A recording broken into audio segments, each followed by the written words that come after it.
வணக்கம் நண்பர்களே.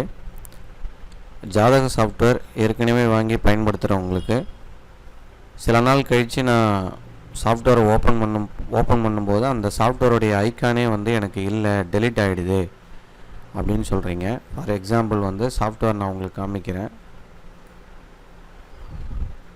இப்போ இந்த சாஃப்ட்வேருடைய ஐக்கான் இப்போ நீங்கள் தவறுதலாகவே டெலீட் பண்ணிட்டீங்க அப்படின்னு வச்சுப்போம்.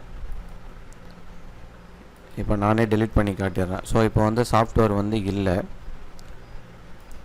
ஸோ சாஃப்ட்வேர் டெலீட் ஆகிடுச்சு அப்படின்னா நம்ம எப்படி அதை ரெக்கவர் பண்ணுறது அப்படின்னு பார்த்தீங்கன்னா, உங்கள் சிஸ்டமில் கண்ட்ரோல் பேனல் ஓப்பன் பண்ணிக்கோங்க. கண்ட்ரோல் பேனலில் இந்த மாதிரி ஒரு இடம் காமிக்கும், அன்இன்ஸ்டால் ப்ரோக்ராம் காமிக்கும். அந்த அன்இன்ஸ்டால் ப்ரோக்ராமில் நீங்கள் ஏற்கனவே இருக்கக்கூடிய செட்டப் ஃபைலை ரிமூவ் பண்ணணும். இந்த மெத்தட்லேயும் பண்ணலாம், பட்டு அன்இன்ஸ்டால் ப்ரோக்ராமுக்கு வராமலும் பண்ணலாம், டைரெக்டாகவும். அதுவும் நான் சொல்கிறேன். ஸோ இதை ரிமூவ் ஆனதும் சாஃப்ட்வேருடைய செட்டப் ஃபைல் எங்கே இருக்குன்றதை நம்ம செக் பண்ணணும். ஸோ எதனால் ரிமூவ் ஆகும் அப்படின்னு பார்த்தீங்கன்னா, உங்கள் சிஸ்டம்லேயே ப்ரொடெக்ஷன் இருக்கும். அதாவது வைரஸ் அண்டு த்ரெட் ப்ரொடெக்ஷன் ஒரு ஆப்ஷன் இருக்கும். அதை நீங்கள் சர்ச் பாக்ஸில் சர்ச் பண்ணி ஓப்பன் பண்ணிக்கணும். ஓப்பன் பண்ணிவிட்டு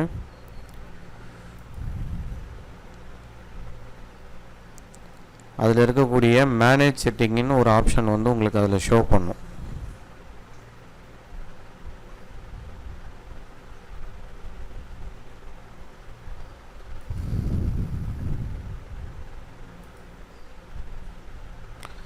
இப்போ இந்த மாதிரி ஒரு விண்டோ ஓப்பன் ஆகும். சப்போஸ் நீங்கள் K7 குயிக்கில் அந்த மாதிரி ஆன்டிவைரஸ் வச்சுருக்கீங்கன்னா அதில் எக்ஸ்க்ளூஷன், அதாவது ஆட் எக்ஸ்க்ளூஷன் அப்படின்ற ஆப்ஷன் எதில் இருக்குது அப்படின்னு பார்த்துட்டு அதில் போய்ட்டு நீங்கள் ஃபைல் ஆட் பண்ணியும் நீங்கள் அதை சரி பண்ணலாம், அந்த எரர்ஸை.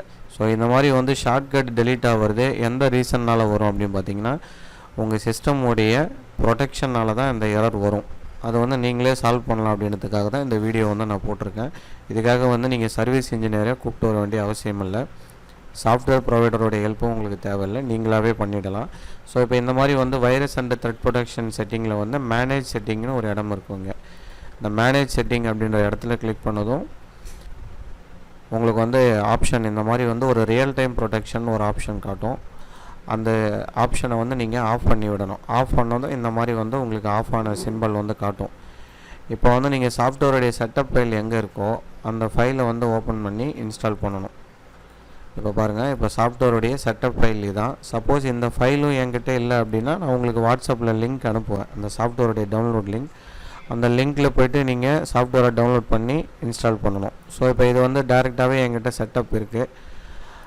அதை நீங்கள் இன்ஸ்டால் பண்ணும்போது உங்களுக்கு இந்த மாதிரி ஒரு ஆப்ஷன் ஓப்பன் ஆகும். ஸோ இப்போ ஸ்க்ரீனில் நான் காமிக்கிறேன் பாருங்கள், இந்த ஆப்ஷன் வரும். இதில் அக்செப்ட் அண்டு இன்ஸ்டால் அப்படின்ற ஆப்ஷனை கிளிக் பண்ணணும். அதை கிளிக் பண்ணதும் உங்களுக்கு ஃபியூ செகண்ட்ஸில் சாஃப்ட்வேர் இன்ஸ்டால் ஆகும்.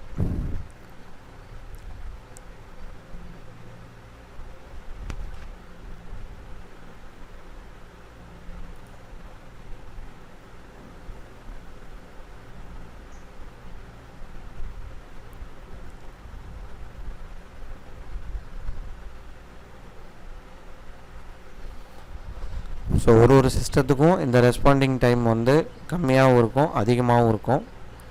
உங்களுடைய லேப்டாப் பழைய லேப்டாப்பாக இருந்ததுன்னா இந்த மாதிரி இந்த க்ரீன் கலர் இண்டிகேஷன் ஸ்லோவாக தான் காமிக்கும், கொஞ்சம் லேட்டாகவும் ஆகும். அதனால் கொஞ்சம் வெயிட் பண்ணி நீங்கள் இன்ஸ்டால் பண்ணணும். ஸோ இப்போ இந்த மாதிரி காப்பிங் நியூ ஃபைல்ஸ் அப்படின்னு சொல்லிட்டு இந்த ஆப்ஷன் காட்டும். ஸ்டேட்டஸு ஃபுல்லாக கம்ப்ளீட் ஆனதும் உங்களுக்கு இன்ஸ்டால் ஆகிடும்.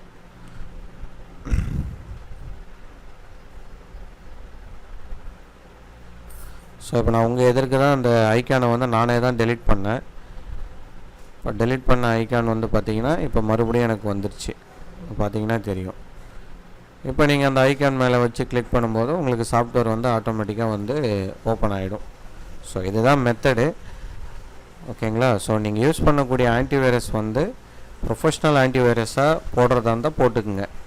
K7 குயிக்கில் அந்த மாதிரி ஆன்டிவைரஸ் போட்டுங்க. இந்த அவஸ்டே, சைமன் டெக் அந்த மாதிரி நிறைய ஆன்டிவைரஸ்லாம் போடுறீங்க. 360 அந்த மாதிரி ஆன்டிவைரஸ் வந்து போடாதீங்க. அதெல்லாம் வந்து ஃப்ரீயாக கிடைக்கக்கூடிய ஆன்டிவைரஸு. ஆன்டிவைரஸ் யூஸ் பண்ணணும்னு முடிவு பண்ணிட்டீங்கன்னா பெய்டு ஆன்டிவைரஸாக போடுங்க. அப்போ தான் உங்கள் சிஸ்டத்துக்கும் நல்ல ப்ரொடெக்ஷனாக இருக்கும். ஓகேங்களா? ஸோ இந்த வீடியோ வந்து உங்களுக்கு பயனுள்ளதாக இருந்திருக்கும். தேங்க்யூ ஃபார் வாட்சிங். Please subscribe my channel.